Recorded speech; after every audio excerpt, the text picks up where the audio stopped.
So good morning once again, and it's my pleasure to welcome you here. Like I was saying before, this is about bringing our partners in this moment, in this room, really to celebrate a number of things.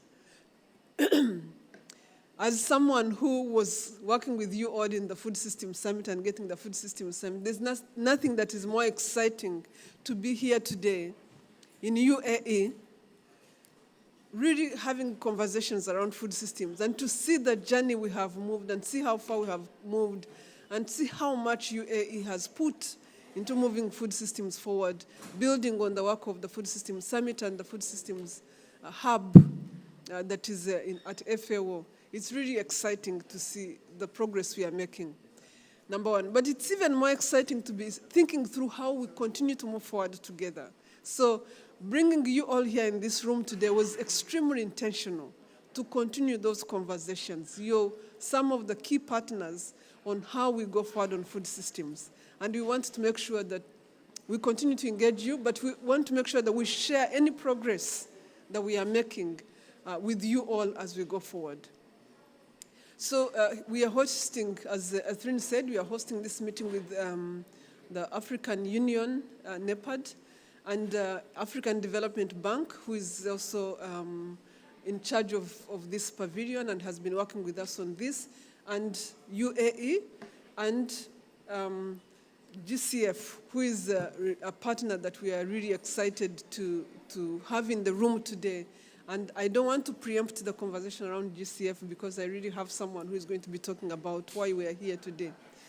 But for now, I wanted to take a moment and invite Her Excellency, the CEO of NEPAD, the person who has been behind a lot of the efforts we've done in moving food systems forward. I told you, remember, if you've been in the food system conversation, remember what I told you.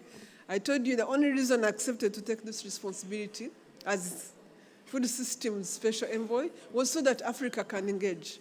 But NEPAD has done us very proud.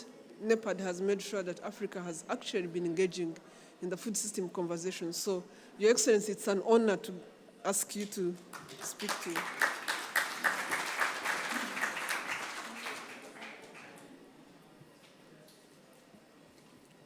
Thank you, Agnes.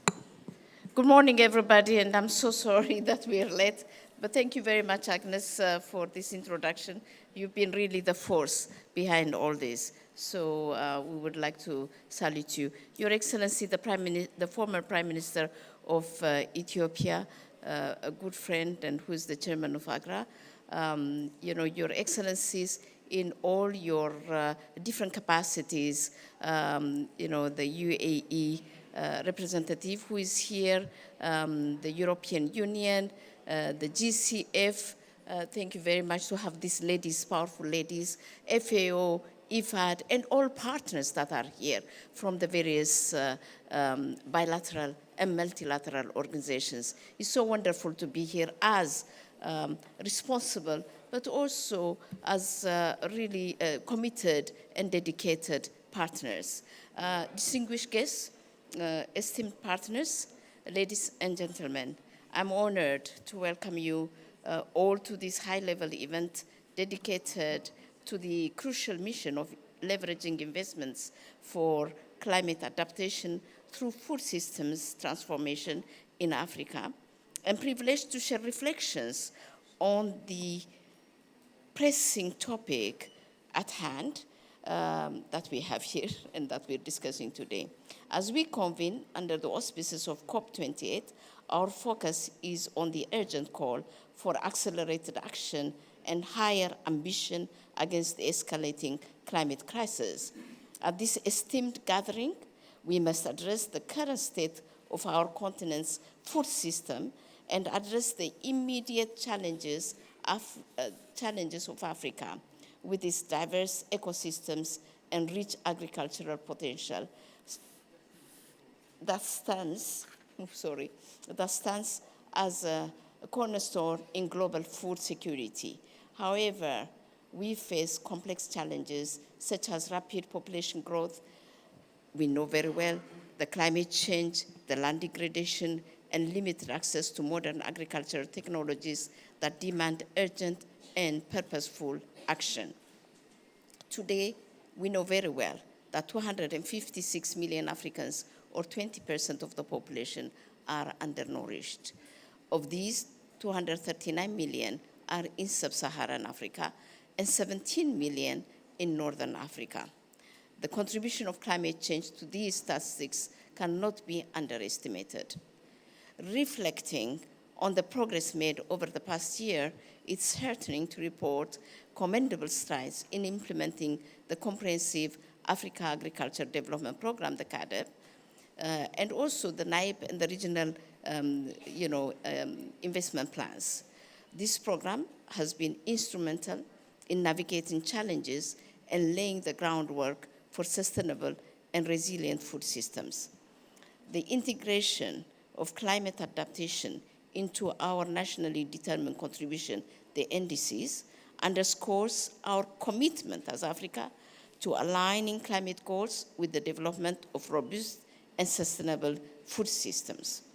However, challenges still persist, particularly in the face of climate change, far-reaching impacts on crop yields and water availability. Limited access to finance hampers our ability to adopt modern technologies, and infrastructure gaps contribute to significant post-harvest losses, exacerbating food insecurity. To address these challenges, critical partnership must be targeted. Resources mobilized, policies repurposed, and transformative change driven. Public-private partnerships are indispensable, bringing together governments, private sector entities, and local communities to create enabling policies and spur innovation. Collaboration with international organizations such as the UN and the World Bank has been instrumental in providing financial assistance and facilitating knowledge sharing, with AUDA-NEPAD facilitating and coordinating these and other strategic partnerships. In this context, we acknowledge the crucial role of the Green Climate Fund in leveraging resources to support African member states in strengthening the adaptive capacity of food systems. The Green Climate Fund plays a pivotal role in channeling financial resources to projects and initiatives that build climate-resilient food systems, aligning with Agenda 2063 to realize a prosperous, integrated, and climate-resilient Africa. Inclusivity, ladies and gentlemen, is paramount in this endeavor. Inclusive partnerships involving governments, private sector entities, local communities, and international organizations ensure a comprehensive and sustainable approach. Increased investment in sustainable and climate-resilient agriculture is not just a luxury. It's not at all a luxury, but a necessity, as evidenced by success stories in the CADEP implementation. A review by AUDA-NEPAD of the National Agriculture Investment Plans, and as well as the biennial review of CADEP under AUDA-NEPAD, AUC, AGRA, and other technical partners revealed that the state of food and nutrition security in Africa is not all doom and gloom. More than 13 member states are progressing well in 2025 Malabo targets. The adoption of cutting-edge technologies and innovation is not merely a choice, but a mandate for agriculture. We must showcase examples where technology has enhanced climate resilience, increased productivity, and improved livelihoods for our farmers. The pivotal role of youth in shaping the future of our food systems cannot be overstated. Empowering and involving young people in agriculture, innovation, and sustainable practices ensures intergenerational continuity. Good governance is the linchpin that will shape policies and frameworks supporting sustainable food systems.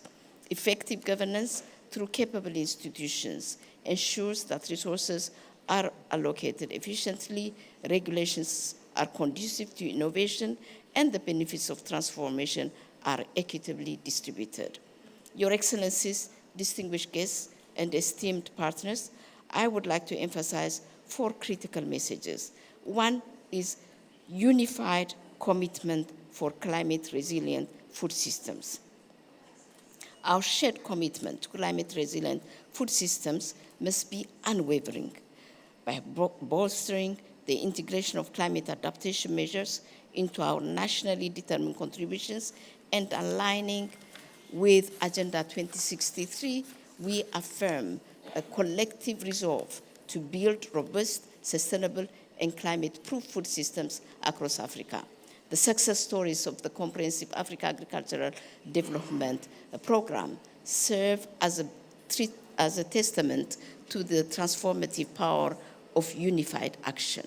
And we should continue, and we should amplify this, and we should really make sure that we do things together as one. The second, and which is linked to that, is the strategic partnership and financial mobilization. To address the complex challenges facing our food systems, we must forge strategic partnerships that transcend borders and sectors. Public-private partnerships, collaboration with international organizations, and the crucial role of the Green Climate Fund are indispensable. We must mobilize financial resources at scale to empower nations in adopting modern agricultural technologies, strengthening infrastructure, and ensuring the inclusive participation of all stakeholders. Only through collective financial commitment can we navigate the path to climate resilience of our food systems. 3 is innovation, technology, and youth empowerment. Embracing cutting-edge technologies and fostering innovation is not just an option. It is a mandate for the future of agriculture. By showcasing and replicating success stories where technology enhances climate resilience, increases productivity, and improves livelihoods, we inspire a shift towards sustainable practices. Moreover,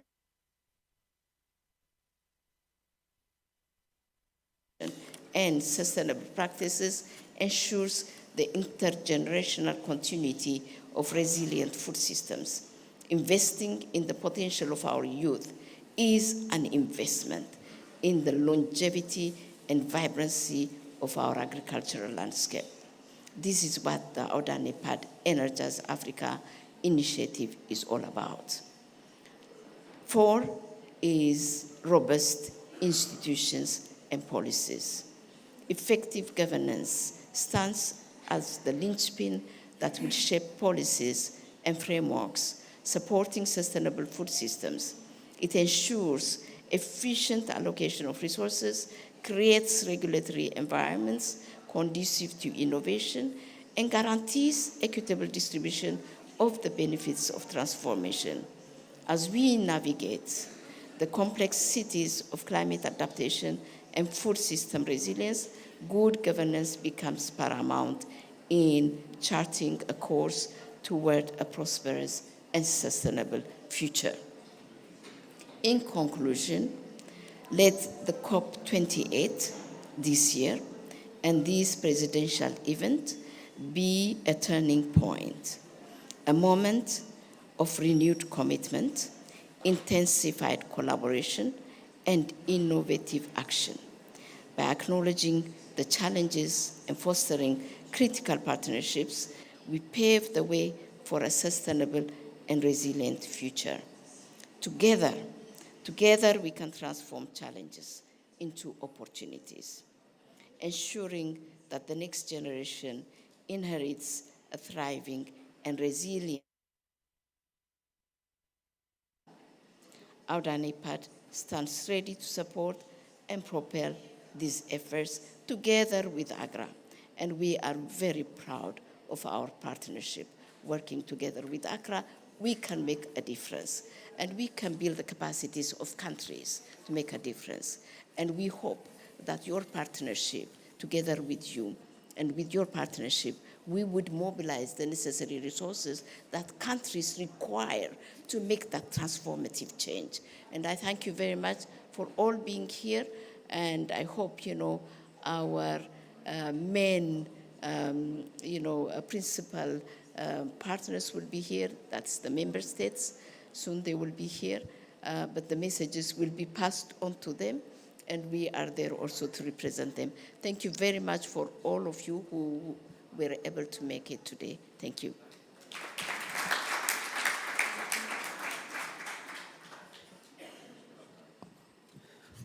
Thank you, Your Excellency. Thank you so much. I wanted to recognize the Minister of Energy and Rural Development.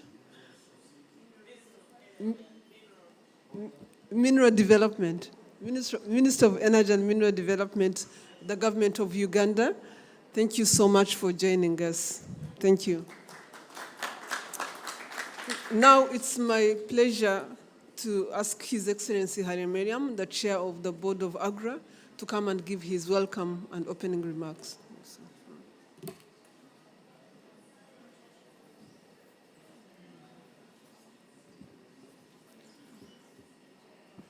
Excellencies, our distinguished partners, ladies and gentlemen, it is also I recognize the Minister of Energy and Mineral Development of Uganda. Thank you for joining us, Your Excellency. It is with great honor that I take this opportunity to join my sister and the CEO of African Union Development Agency, AUDA-NEPAD, to welcome you to this very critical session to identify solutions for challenges caused by climate to our food systems and investments thereof. Excellencies, FAO estimated that 30% of food produced for human consumption is lost or wasted along the supply chain every year. In our continent, the losses are even higher, between 30 to 50%. This equates to 1.3 billion metric tons of food that doesn't reach the consumer. Some of the analysis we have done estimate that this lost or wasted food could be used to feed 1.6 billion people every year. We are also aware that food loss has a high carbon footprint as it leads to unnecessary deforestation, land conversion, and wastage of water, nutrients, biodiversity, and other resources. We also know that climate change exacerbates forced harvest, food losses as the result of high temperature and heat, causing spoilage of produce and high humidity, reducing its shelf life and product quality. Against these issues, I am encouraged that Your Excellencies have committed your time to come and discuss this issue and contribute to finding solutions for our continental problem.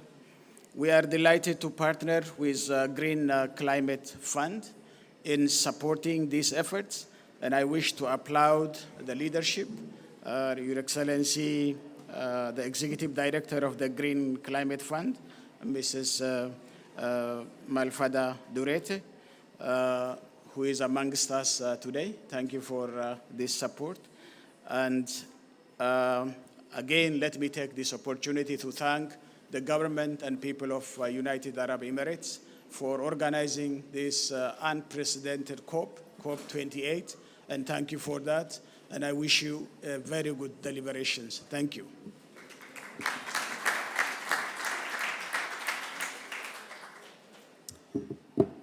Thank you, Chair. And I'm going to now pivot to partner statements. And I'm going to, again, looking at the time, ask us to be extremely brief. We really appreciate you being here. We want to hear what you have to say, but we are going to do it very briefly. I'll come at the end, I will come to the Executive Director of the Green Climate Fund.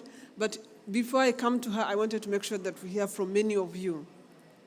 Let me start by inviting the United Arab Emirates, the government that has really raised the stakes on food systems at this COP, and also that has partnered with us to make sure that this event becomes possible. Her Excellency, the Minister, is in a meeting today morning and is represented by Chris. Please, many of you have worked with Chris over this period. Over to you.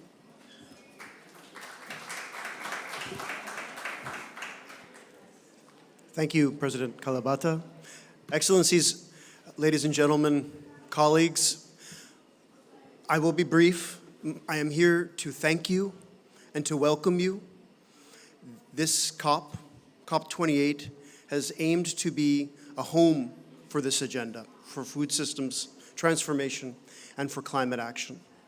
We have been working extremely closely, very intentionally, with this community for the past 14 months to arrive at this exact moment today. When we open the discussions, we welcome everyone, and we begin the World Climate Action Summit, the thematic portion, with food and climate, placing the agenda squarely in the heart of the discussions here today. Thank you for all of your support getting us here to this moment. We are so happy to welcome you, and we're so grateful for the partnership. We'll be hearing soon this morning from Her Excellency with some announcements, bringing everyone up to speed with the success that we've been able to have as a community. I don't want to get ahead of her announcements that will come later this afternoon, but I will thank the continent of Africa for showing up in force, rallying behind this food systems agenda, and bringing all of the work that came out earlier in Nairobi and Dar es Salaam now forward here to Dubai. Thank you. And I look forward to discussing further with you and working further with you over the course of our COP presidency year to be able to capitalize on all of these gains. Thank you very much for being here.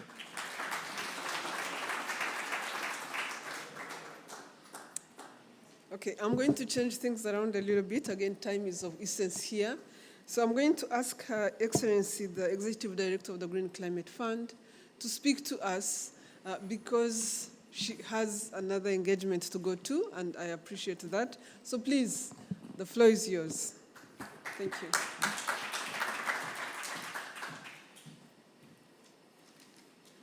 Thank you very much, Madam Kalibata. Can you hear me?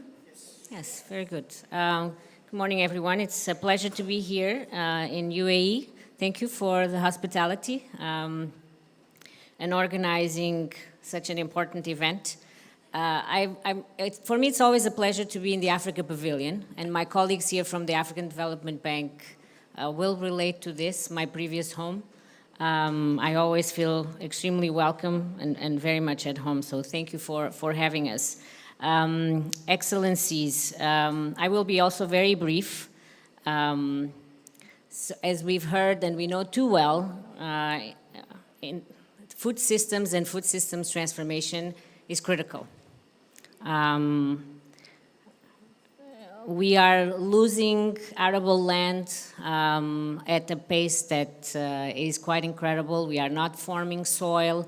In fact, we are losing it 10 to 100 times faster than it is forming. And without soil to grow food, we will not be able to grow it. We have more than 1.3 billion people globally that are in degraded land, that rely on agriculture produced in quite degraded land. And we have heard as well from Excellencies, ex-Prime Minister of Ethiopia, the food loss, the food waste.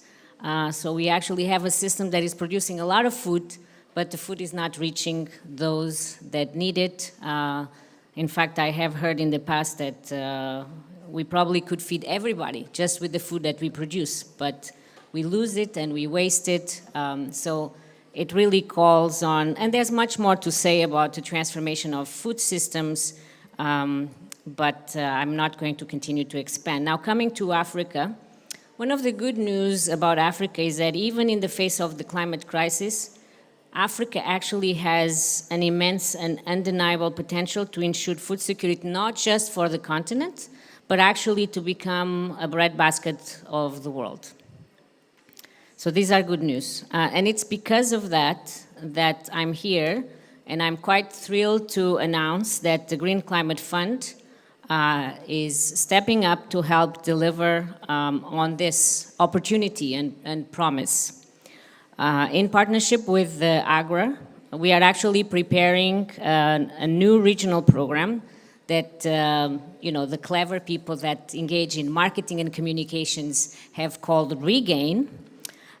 This would be an investment of 100 million, and GCF would provide 70% of these resources to improve African smallholders' access to technologies, make food loss reduction solutions more accessible and affordable, going back to the point that we've heard earlier this morning, and really supporting enabling environments for transitioning food systems.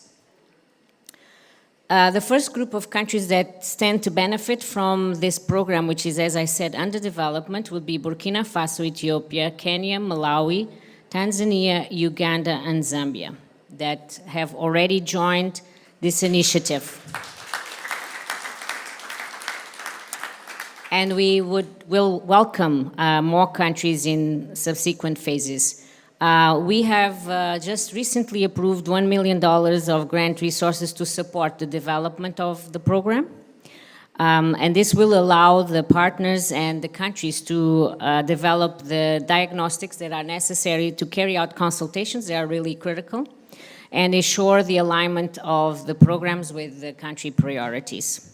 And climate science, which is really important.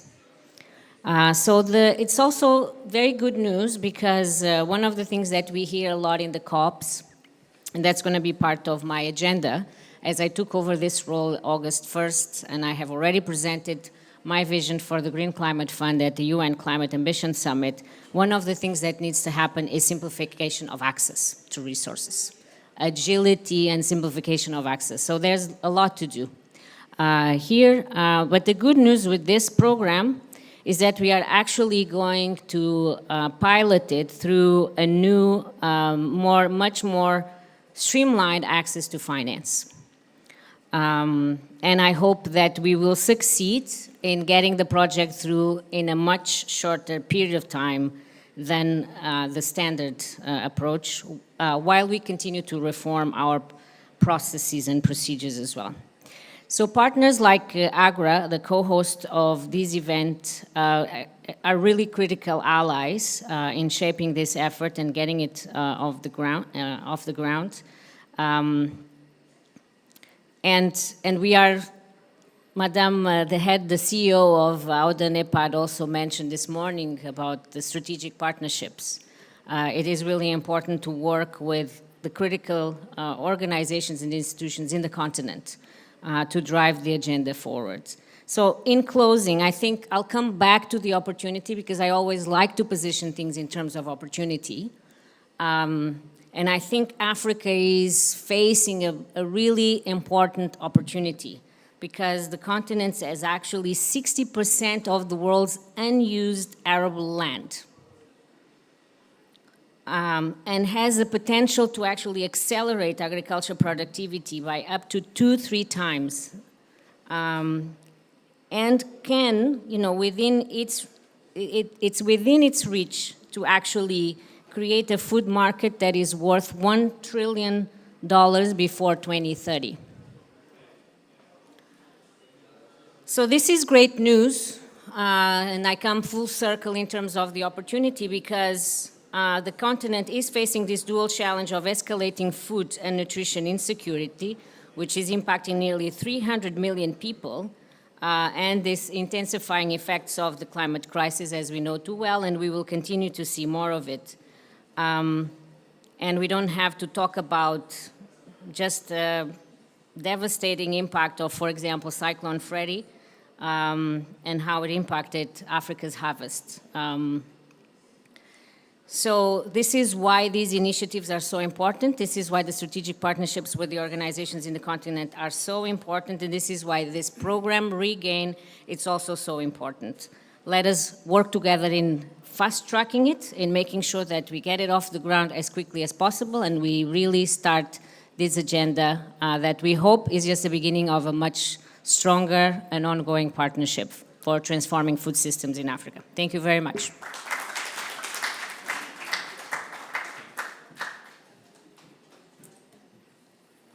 So I wanted to say that for the first, one of the very first announcements that's happening at this COP, I don't think that hand clapping is enough, isn't it?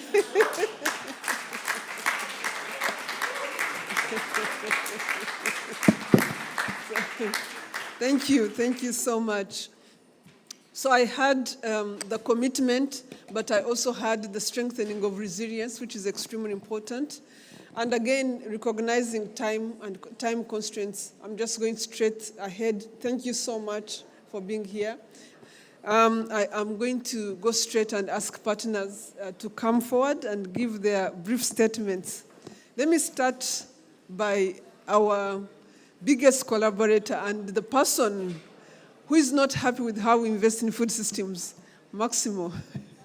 He's very worried that we are not, what we are doing is not commensurate with what needs to be happening. So please. Well, thank you very much, Agnes. A pleasure to be here. And let me start with concerns and urgency. I think the situation we are facing in the world is not good. Africa was doing pretty well, but something happened, and we start to increase numbers of hunger in Africa substantially, and we need to change that. That's not acceptable. That's something that we need to immediately change. And to be able to do that, we need to do what we are doing here, is try to make the world understand that the agri-food systems is not just assuring the right to food, which is central for our core and our well-being, but it also has a huge opportunity to transform and to assure that we are in the pathway and don't disrupt the pathway to the 1.5 degrees in 2050.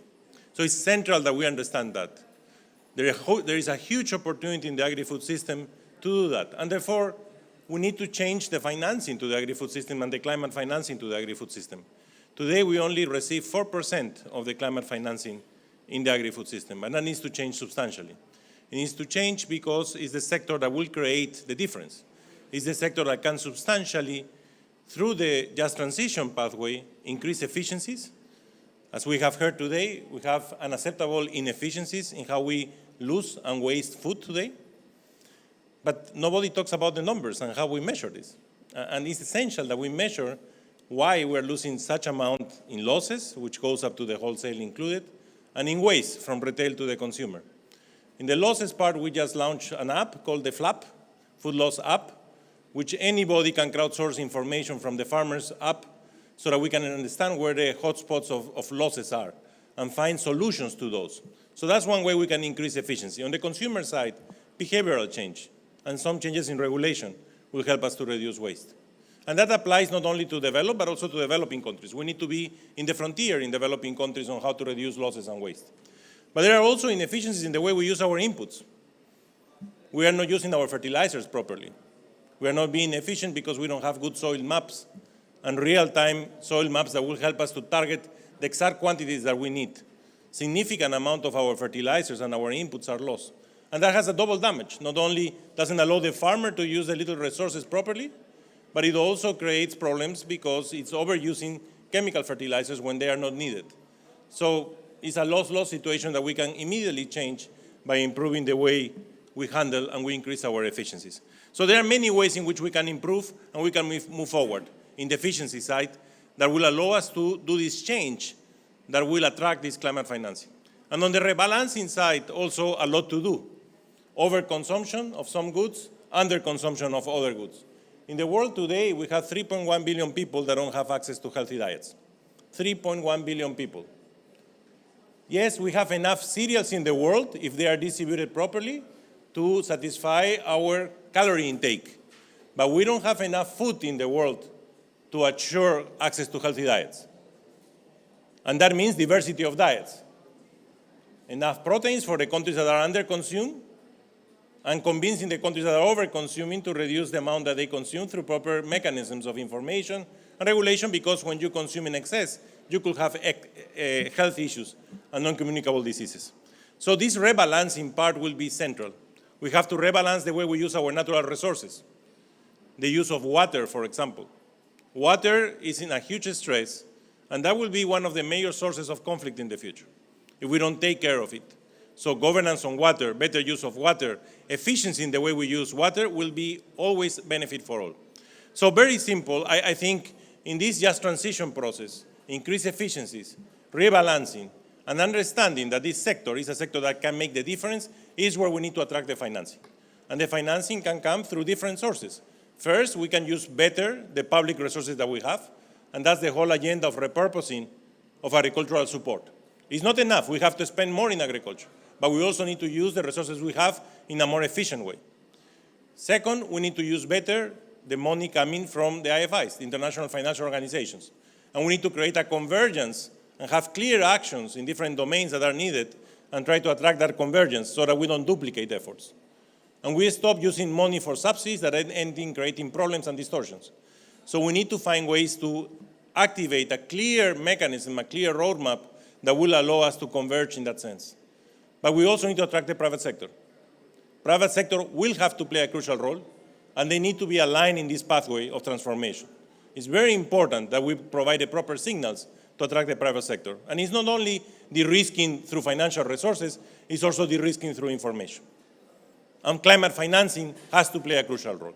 So Agnes, I wish you a great meeting, and really we need to start thinking differently. Agriculture assures the right to food. That's central. If not, we can have a planet but no people inside. So we need to assure the right to food, but it can also be used for assuring that we comply with the 1.5 degrees. So what we need is good food for today and for tomorrow. Thank you.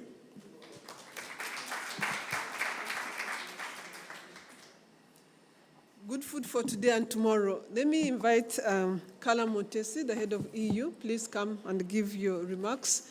I will come to our country delegations at the end. Please come.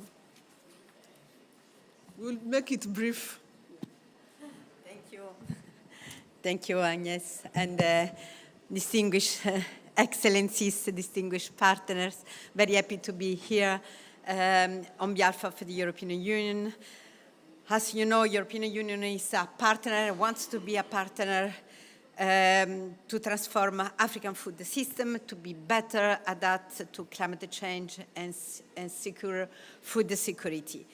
This is a long-standing work with African Union, with NEPAD, as well with AGRA. Later today, as was mentioned by the presidency, we'll join many countries and institutions on supporting the Declaration on Sustainable Agricultural Resilience Food System and the Climate Action that the Emirate Presidency has put forward. And allow me to say that it's a long due that we fully integrate food system and the climate agenda. Of course, as you know, with the European Green Deal, our climate strategy, we have placed the transformation of food system at the center of our climate strategy. And of course, we want to work in the same direction with all our partners in boosting sustainable food production. He just said good production, I will say the right to production and to sustainable production, building effective and value chain, improving food security, and of course, focusing on water availability and the soil degradation with the right instrument that will be essential. Just allow me to remind, because you focus in your intervention about the climate finance, the European Union, its member states, continue to be the largest provider of public climate finance globally, with more than 28 billion per year. And of course, part of these funds will be dedicated also to sustainable food system under the Global Gateway, that it's the European Union Global Sustainable Investment Package, and that we have also with Africa. We have also included the Africa Food System Investment Package to work using public and the private sector to really support the agricultural sector and the food production. Many, many thanks. Very happy to work with all you around this COP on this key topic. Many thanks. Please, again, if the Green Climate Fund wouldn't be possible without the support of the European Union countries, can you please recognize that? Thank you so much. I'm going to ask IFAD to come and give a brief two-minute remark. Thank you very much, Agnes, and Your Excellencies, ladies and gentlemen, and friends. Great to be here today, and I have to say that at IFAD we've been so pleased to see that the conversations on food systems and climate are meeting, and that's absolutely essential for both sides to succeed. At IFAD, we look at food systems quite practically. For us, it really is about how we manage the complexities between produce more and better food, but also that people who are involved in that process make a proper living, and that we do that environmentally sustainably and climate smartly. So there's a lot of opportunity in that, as other speakers already have mentioned, but on the other hand, if the systems don't adapt to climate change and we don't build resilience, we can't succeed. So therefore, that's why it is so important. What I would like to pay attention to is really the first mile of our food systems. That's the smallholders, the small producers. And they are the ones who are hit hardest by climate change. And on the other hand, they produce 70% of the food that is consumed in Africa. And they also, on the other hand, tend to be the majority of the poorest and often food insecure themselves. So it's really critical to see how we can help these people, these communities adapt and become resilient. Maximo just mentioned how small a share of climate finance goes to agri-food systems overall, but even a smaller share goes to smallholders. Under 1% of climate finance reaches the smallholders. And that's really, that's a shame. So we need to change that. So what IFAD is doing, we're currently mobilizing resources for our next funding cycle. We hope to finalize that in the next couple of months. We are looking to mobilize 10 billion US dollars to work with or help change the life of over 100 million rural people for the better. What our role is really to also channel that climate fund, those climate funds to these communities and these people. One thing that we also are trying to crack is how do we leverage and mobilize private sector resources for adaptation for the food systems. And that's hard to do, but we're working hard on that. And one solution that we've come up with will be launched tomorrow at the Agri-Food Pavilion, so welcome all to that. It's an initiative called ARCAFIM, where we are working with partners, and we've heard a lot about partnership today and can't emphasize that enough.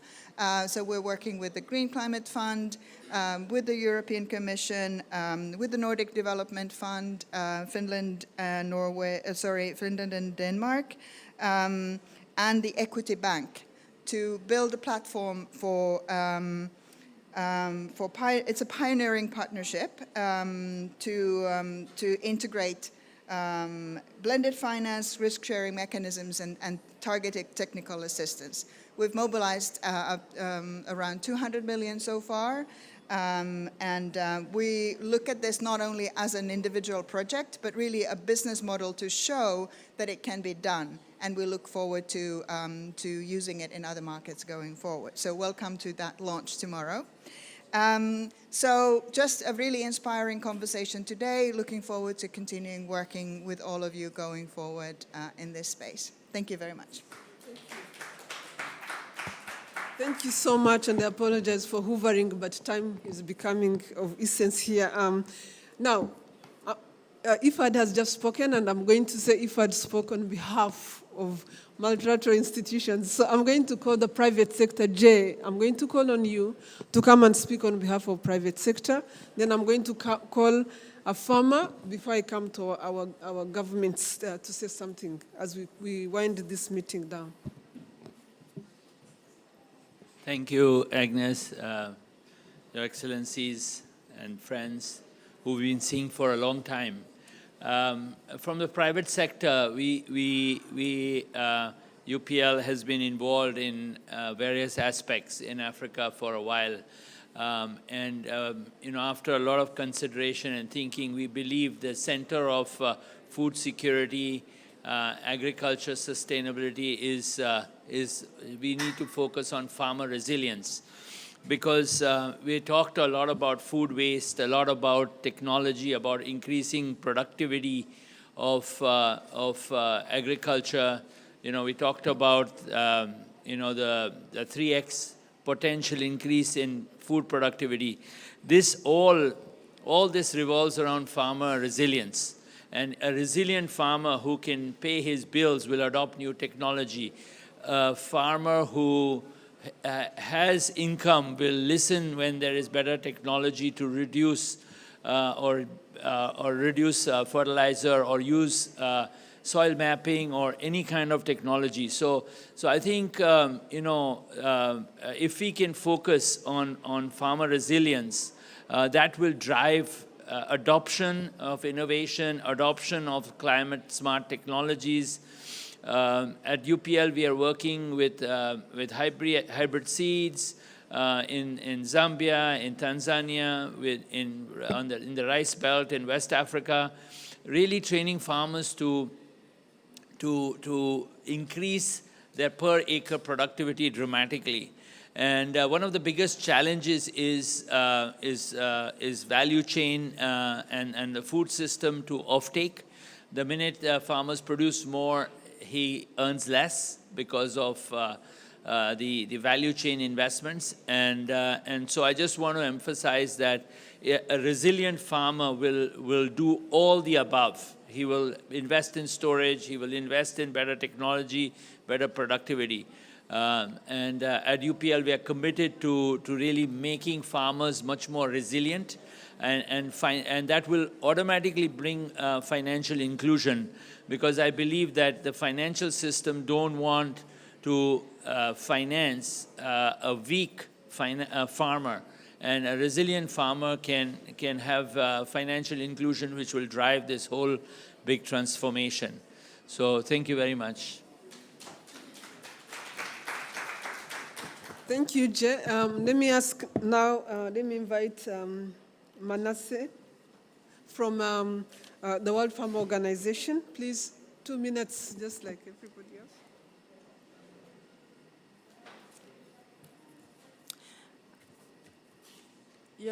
Your Excellency, leaders and delegates, I'm Manes Nkata, representing the President of Farmers Union of Malawi, but I'm also an esteemed member of World Farm Organization. My journey as a young female farmer has been defined unwavering dedication to both cultivation and processing. Beyond confines, it defines that my passion, agriculture, is the only transformative and passion to impact communities and economies and environment.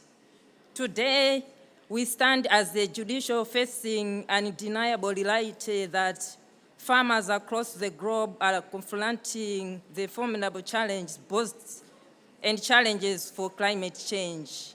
Our land bears the scar and increased vulnerable droughts for erratic rains to havoc on our communities. While it is so important, disheartening to observe the equal distribution of climate change burden, with industrialization nations often better equipped than the low and middle-income counterparts, including much of Africa. We, resilient farmers, remain undertapped and addressing the challenges emanating from climate change, despite our resilience being scratched to its limits. Many of us grapple with insufficient financial and technical resources for effective climate change and mitigation. Yes, within the stark reality lies the opportunity for transformation change. Yet within there lies the opportunity of transformation change. We have plenty of examples which demonstrate that appropriate policy and financial and technical support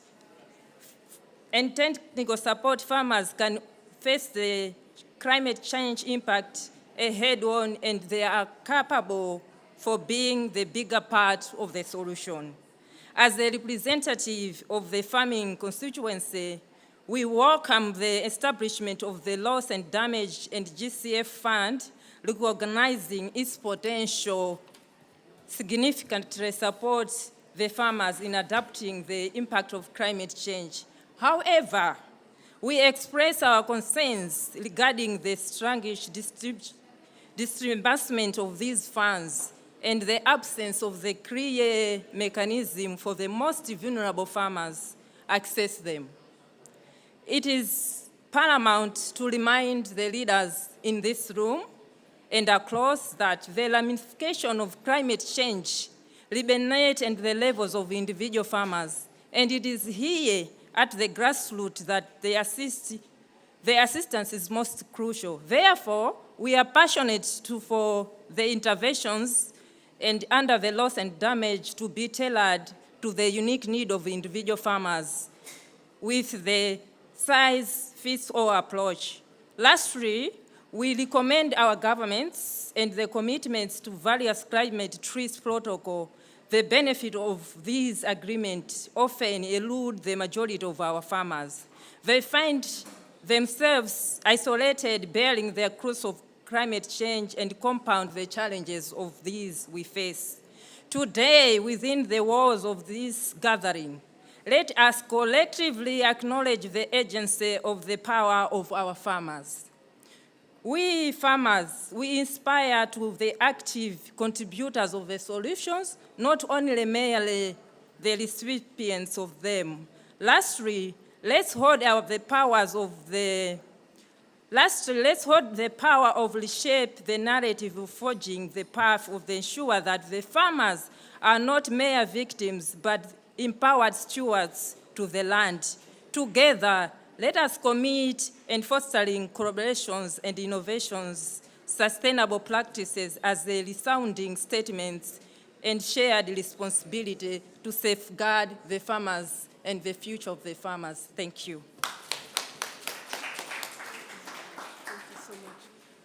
Thank you so much. That was incredible. Let me now use this opportunity to provide a moment for us to hear from the governments that we will be working with. We now have the government of Uganda here, and Your Excellency, I wanted to give you a moment to speak to this audience, 1 or 2 minutes, to tell us your views of what you've heard. Thank you very much, my sister. Nice seeing you again. Distinguished guests, ladies and gentlemen, good morning to you all. I'm excited to speak to you this morning after hearing the greatest news I've been yearning for ever since I started participating in COPs. This is the 28th COP, and it has come with an action that Africa has been yearning to hear. And I want to thank all of you. I will not mention each one of you, but all of you who have made it possible for us to begin touching, to begin accessing the finances that we have been yearning for. I've also heard from one of the speakers about the system of accessing these funds. And it is going to be a smooth, well-streamlined system, and that the funds are going to be affordable. On behalf of the government of Uganda, I'd like to inform you that we've been emphasizing the issue of production and productivity on the side of agriculture, because Uganda has been lucky, and we call ourselves the Pearl of Africa, and we have the potential to feed the region and to feed Africa, but we have started experiencing changes in the systems. Why? People started moving away from the land that had been depleted to the forests now, because that's where soils are still fertile. They cut down 30-year-old trees to plant a 3-month season crop, beans, maize. But the forest is depleted because the other piece of land is no longer fertile. So the use of fertilizer, as it has been mentioned by one of the speakers, is very critical. But also the affordability of the fertilizers is also critical. And also the issue of irrigation. You have to use irrigation if you were to see production and productivity. So I'm very, very grateful for the opportunity, and I'm really speaking on behalf of the government of Uganda. We have put all the required regulations and laws in place. This is what we have been yearning for, and I hope that it will continue, because definitely it is a drop in the ocean, but we appreciate it. Thank you so much. May God bless you all. Thank you so much, Honorable Minister. I just wanted to make sure that some of our partners that are in the room also have a chance to say something, and I'm going to call on you, IDH, to come and say something quickly.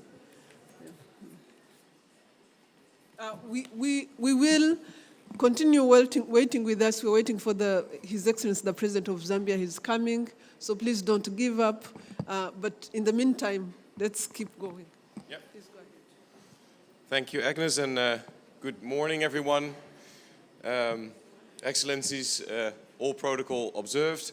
My name is Daan Wensing. I'm the Chief Executive of IDH. We partner with many of you, and we're very proud to do so.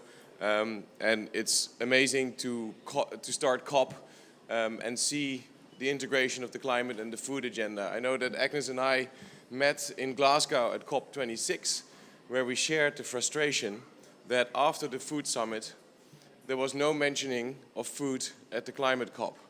And luckily now, 2 years later, that is actually changing. And indeed, with the Green Climate Food Fund, you know, there's now funds available. The European Union and its members are stepping up. IFAD, great to hear how that's changing. And I think that is really critical.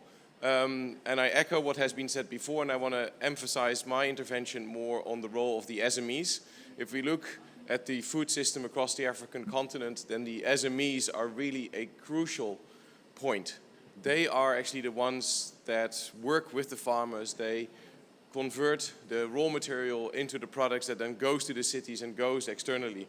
And I think if we talk about the investment agenda of the food system and the transformation thereof, I think we should really have a clear watch out for the SMEs. How can we support them? How can we professionalize them so that they actually create the enabling environment for farmers to prosper? And indeed, not, you know, to just be the recipients, but really to prosper, to have a future, and to really make farming, again, a very attractive business.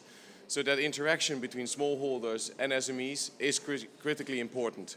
And from IDH perspective, we also manage an investment fund called the Farm Fit Fund, which is a fund, a blended fund with public and private finance, exactly meant to invest in food systems around the world, and particularly also in SMEs as that service provider and off-taker of smallholder farmers. So we stand ready to partner with all of you to leverage our strengths collectively and keep driving this agenda, and let this COP only be the beginning of a much bigger movement, and that in the COPs to come we can not only have the announcements, but we can also talk about the results and the real transformation happening. Thank you very much. Good morning. My name is Etambuyu Ganderson. I'm the Permanent Secretary for Foreign Affairs for the Government of the Republic of Zambia. On behalf of my President, President Hakainde Hichilema, I do apologize that he's not here, but this is a priority for him. He wanted to be here, but because of practical logistics, he's still taking the family photo with his peers, and that's taking a bit of time. I'm sure you understand. But I just want to say thank you very much to all the partners for supporting us, for supporting our country, especially in terms of food security. So thank you very much.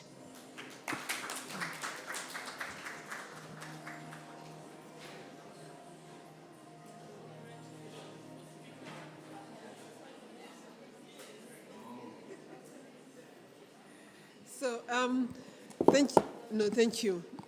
So you had what is going on, very challenging logistics, but let me just say that we really, really appreciate you being here today, you joining us. We are extremely proud that we are one of the very first announcements that is happening at COP28 today, and that this is, it's not, by the way, it's going to be easy and accessible. This is grant resources, it's not just cheap or affordable, but it's going to be grant money to support countries. And we look forward to working with all the countries that they mentioned, but also to do more with many more countries, because farmers are struggling out there, and we appreciate all your efforts, all the partners that are putting resources on the table, but are also working very hard to make this happen, from IFAD to EU to all the institutions that spoke here. Thank you so much for being with us. And we promise you, with our partnership with AUDA-NEPAD, that we'll continue doing our best to make sure that we take whatever technologies are out there, whatever resources are out there, to our farmers so that they can cope with this climate change challenge that they are working with. Thank you again. Enjoy the rest of the meetings.